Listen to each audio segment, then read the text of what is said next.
afternoon, ladies and gentlemen, and thank you for joining me on this lovely Sunday afternoon. I am joined in studio by Ms. Kim Marupin and Mr. Mkululi Mabija, and of course the ever lovely, ever smiling Miss Hetzi. How are you guys doing? We're doing Good, thank you. I'm really awesome. Thank you for having us. It's just a pleasure. Now, we are here today because it is the 9th of August, it is Women's Month, and it is Women's Day. We are celebrating our women today, and I've invited you guys here so that we could have a very important conversation because there's not really much that's been happening. Of course, everybody is depressed, everybody is frustrated, everybody is anxious, there's a lot that's been happening in the world. And on top of it all, we've noticed how in South Africa we've been dealing with a lot of gender-based violence.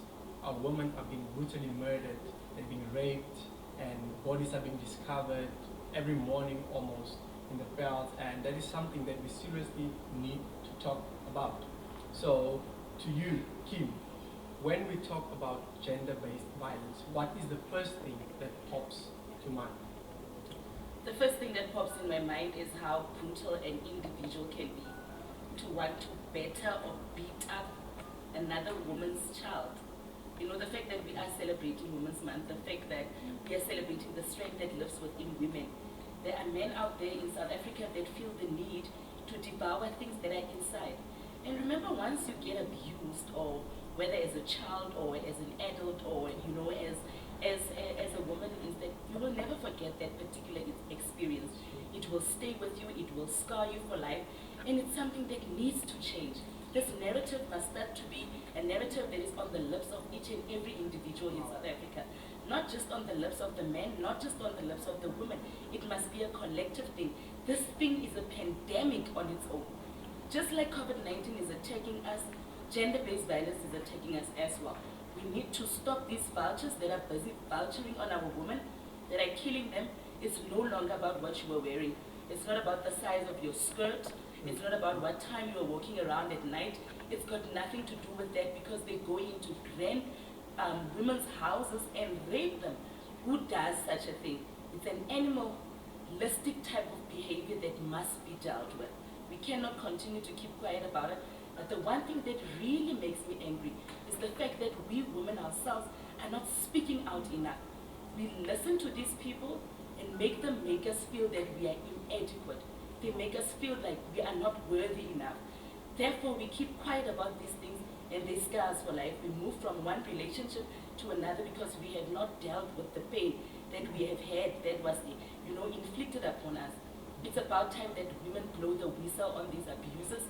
It's about time at institutions of higher education we name and shame these rapists that are out there, that are beating women up in campuses, that are beating women up, you know, at their homesteads. We need to start speaking about this. If gender-based violence, when I think about it, it's a pandemic that must be dealt with. I agree with you so much. Yeah. Go. Now, Mr. Mkululi Mabija, you are well known in the arts. You are a beacon of hope for the young artists, and you have an academy right in the heart of Kalishiwe, where you spend a lot of time with youngsters. You work with people who have traveled the world, people such as Monrabi Sibangiwe, to name a few. So, in your opinion, what is your take? What do you think is the one thing that instigates this gender-based violence? I think we need to go down to the core of it. And the core of it is looking after young boys. If young boys understand and respect and really value the life of their mothers and their grandmothers and of women, they will grow up understanding the respect they have towards that. So right now, I feel there's a disconnect between mothers and young boys. Why are these young boys growing up to becoming who they are? So if we can nip it in the bud there, that is going to be the ultimate goal. And that's why we have our academy, because we really teach kids to be sophisticated. We teach kids to love themselves. So if a child really understands who they are innately and don't question who they are in life, they're not going to go around trying to find or prove their masculinity to a woman.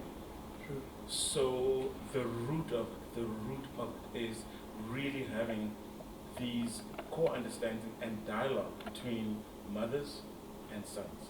Wow. Interesting. Interesting. I like what you said there, Mr. Mapija. So you would agree with me when I say that instead of wanting to tell girls or a girl child where to walk, what time to walk at such a place, you must start teaching young boys, start teaching men how to treat women.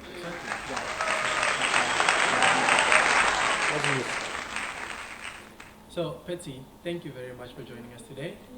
And you are also a beacon of hope, especially within the LGBTIQ community.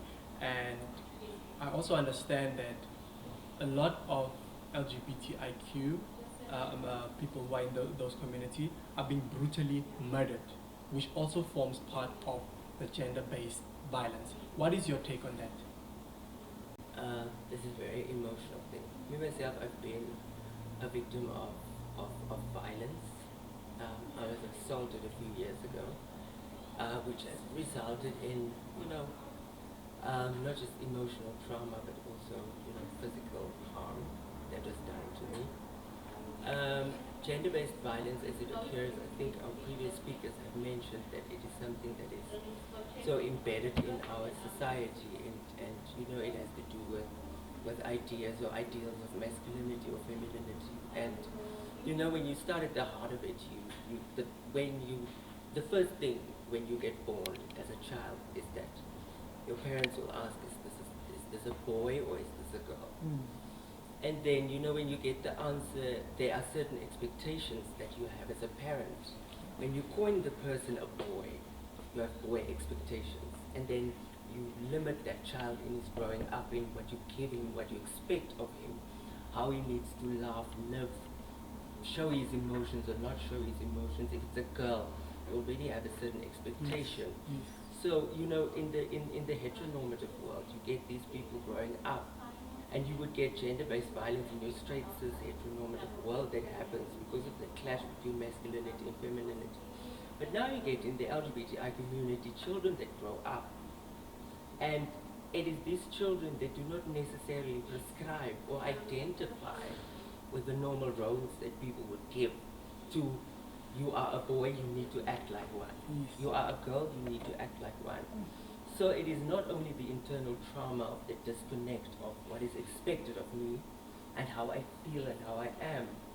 A lot of us grow up in dysfunctional manners because we find other ways to deal with our internal struggles. But then also the world's response to us is such that because we do not live as it is expected of us, we sometimes are punished for it. In the LGBTI community, you will get your trans women like me, for example, who are targeted for rape and abuse and so forth, because we are on the fringes of society. We do not readily look for help because no one really understands us, or the help is not really, we do not get help with integrity and so forth. You get lesbians in community that do not reach out because the society, the home, we start at the home, we start in the community, at school, at churches, in our places of work.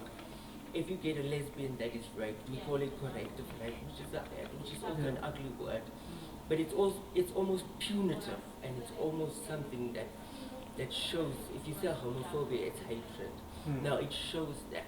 Now this is the things that we as in the LGBTI community deals with on a daily basis. It's not only the internalized hate, but also the hate, the attitudes and the behaviors that are being punished upon us in attacks, in verbal attacks, in physical attacks, in emotional attacks and so forth. And also the chances and opportunities that we do not get. Violence are being done in several different ways. So this is the way in which we as the LGBTI community is affected by GBV, and why I wanted to focus on this is because in conversations about gender-based violence, our own struggles are not recognized or acknowledged, but only, for example, the struggles of women and children. I'm a trans woman, that means I'm a woman. So when we talk about GBV, you're talking about me.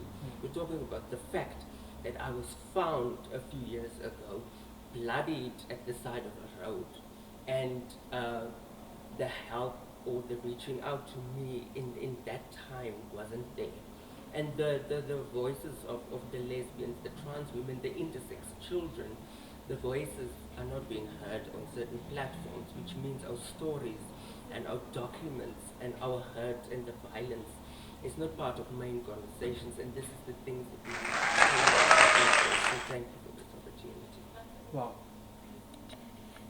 Listening to what you were saying, Betty, and I'm thinking that gender-based violence has been so centered in a way where we are only looking at women and children. Yeah. And now we come to It's broader than that. an important conversation where you're saying, what about the LGBTI community? What about those gays and those lesbians, those intersex children? And then we understand that this conversation must be had. Yes. It's an important one that must be on the news every single day. To deal with such issues, I'm not even educated. I've never seen an intersex child. I've never interacted with one.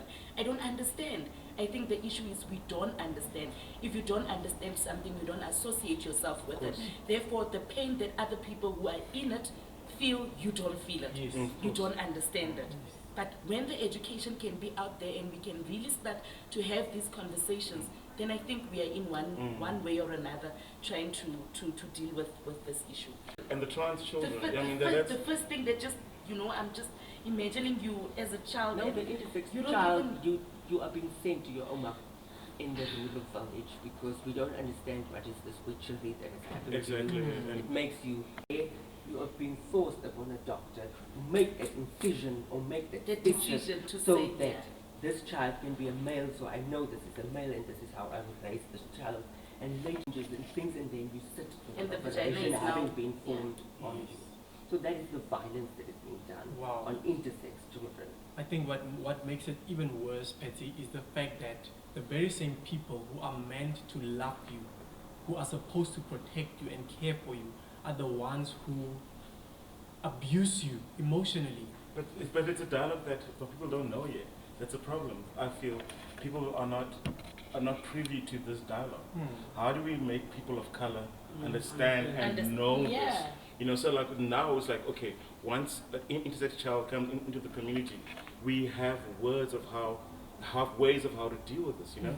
So I think it's a bigger dialogue in our black communities. How? The thing is how. No, it's people are going, why does this happen to me? Yes. It's not a why thing. It's true. It's how do we move forward with this? Yes.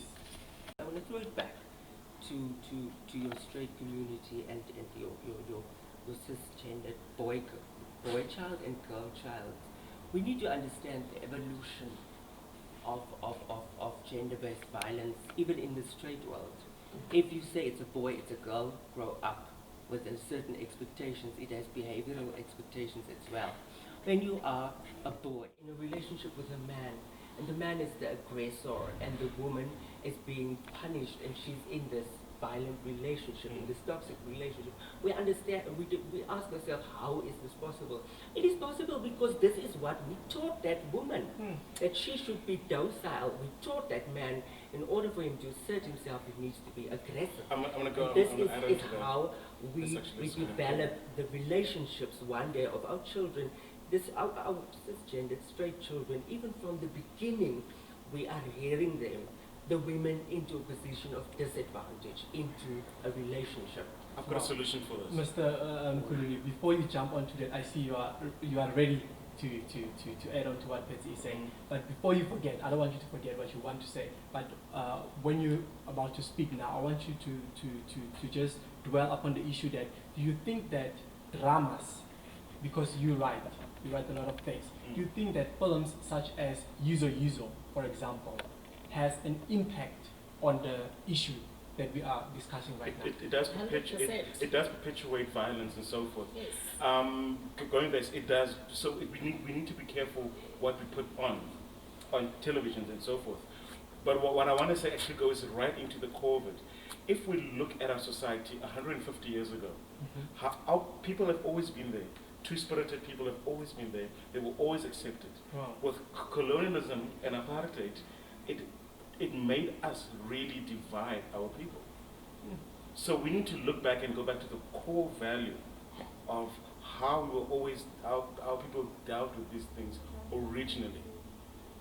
Wow. You know, when you look at the Rain Queen, she's a lesbian, and everybody understood and understand that the Rain Queen's going to be lesbian. And she was, the reason why she had kids was to reproduce. Understand? So these things have always been in our society.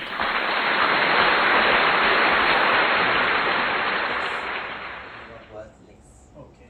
Thank you so much, Patsy. Now, Kim, to wrap everything up, what are your last words?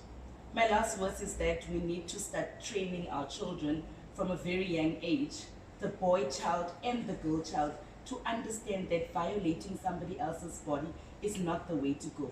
We need to just invest as much time in the boy child as much as we are investing in the girl child. Like Mkhululi rightfully said, we must be able to train our children from a young age to understand what respect is, what it is to respect your body, what it is to respect another person. And then if they know it from a young age, we then teach them to have self-value on themselves. And if you value yourself as an individual, you will not most likely want to harm another, because you understand the importance of serenity, of peace, of understanding that in human life you are going to have problems, but you should not use your anger or your frustrations to take it out on another human being.